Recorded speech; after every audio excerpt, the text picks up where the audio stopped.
Panasonic just filed a patent for their new mirrorless camera design, and it looks like it's going to be game-changing.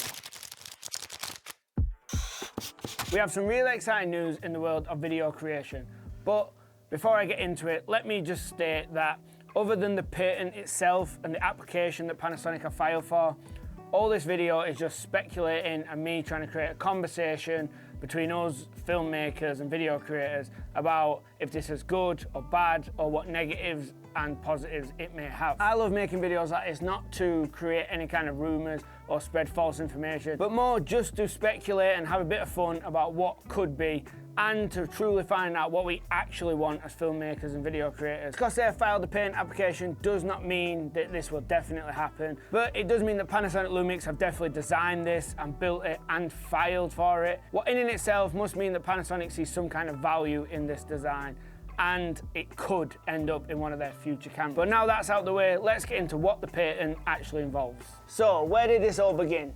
The application was originally submitted on the 25th of November 2022, but was only published on the 17th of August 2023. So as much as we are only just finding out about this, it's something that's been going on for quite a while behind the scenes. It was a United States application published for internal rotatable filter system for cameras containing a CCD or a CMOS sensor. There are basically two interesting things here from a video creator standpoint, so let's get into the first. There is going to be an internal filter system that rotates in and out in front of the sensor. From the designs, it looks like you are going to be able to hold two filters on the inside side of the camera. It does mention that one of them will affect light transmission, so you would think that it's tailored towards an ND filter, although in theory, any filter could go in here. It also mentions about being able to move out of the way to clean the sensor. This is basically just beating around the bush of saying that one would be an ND filter. It would rotate out of the way, bringing a clear filter, as when you're in a lower light environment, you don't need the ND filter, and it cannot be stuck in front of the sensor at all times. Now, I could be wrong here, but I am not aware of any hybrid / mirrorless cameras that have internal ND filters. I've seen the 1-inch sensor cameras, but regarding full frame sensors, I am not aware of any with internal ND filters.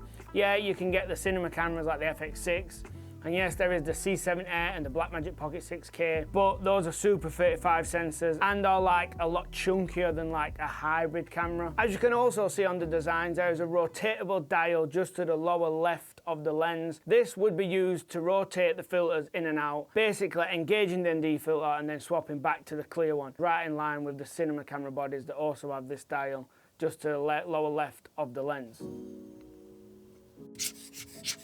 We're not finished yet, it gets even better. It also mentions on the application that this can house an electronical END filter, like a liquid crystal filter that affects the transmission of light. So it looks like not only have they managed to fit the ND filter inside of the hybrid camera, they've also managed to make an END variable system like we see inside the FX6 from Sony. For anyone that's ever used the FX6 or FX5 and know this system, once you use it, you just never want to go back. And it's a way to move up and down in exposure without any steps. It's almost like a cine lens with its D-click aperture, but it works in the way of an ND system. So getting into the pros, where do we start? We've all seen Panasonic's new phase detect autofocus system. Now imagine they add internal NDs alongside this. That could mean that Panasonic's next camera could be full frame, with usable autofocus. It shoots 6K or possibly even 8K. It has no record limits, as Panasonic tend to put fans inside their cameras for us video shooters, so no overheating or no worrying about overheating. It could also have best-in-class IBIS, and then you throw in all the Lumix video features they love to give us in these hybrid cameras. I know there's a lot more to good video than just features like dynamic range and rolling shutter, but if you ask me, that camera I've just explained would sell by the truckload. And I know people love the buzzword of Sony killer, but I believe that truly would be something that could steal market share from the A7S III and possibly overtake it as the most used hybrid video camera. But let's step out of the dream world a little bit and come back down and talk about some negatives to do with this camera. The obvious one to start with would be price. I know that Panasonic have always been quite good with pricing their cameras. and always made them competitive to what the market says. I've never heard anyone really say that Panasonic Lumix cameras are too expensive. If Panasonic do release this camera and it is the only one providing these features that are really in demand and the market wants, would they up the price? It's possible. Would this be a deal breaker if they didn't release, say, the S1H Mark II at the same price as it currently is now? Another negative could be that we lose IBIS. Now, a lot of people, when talking about internal ND filters, say that in-body image stabilization and an internal ND don't mix. What people are getting at is that IBIS moves the sensor around so much that the ND filter would need to be so large. It could not just be the same size as the sensor, as when it moves around, you would see the edges of it. What makes total sense to me and would need some kind of workaround. Like I said, it has to be a really large filter that is out of the boundaries of what the IBIS can take the sensor. Now, my third negative is overheating.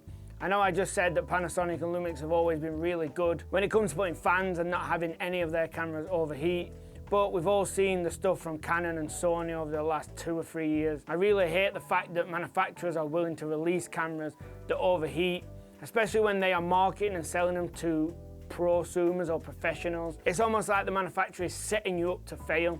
They're sending you on that wedding or that long interview knowing that if it is a hot, stuffy, warm room, the camera can overheat. It's not them what are in the room talking to the client, explaining why the interview's cut out or why you didn't capture that wedding ceremony. So from the point of manufacturer, I really dislike this. Now, my theory here would be that placing a filter in front of the sensor would just hold in the heat. Panasonic have a really good track record when it comes to cameras not overheating. So I'm sure they would put enough ventilation and fans in the camera to prevent this happening.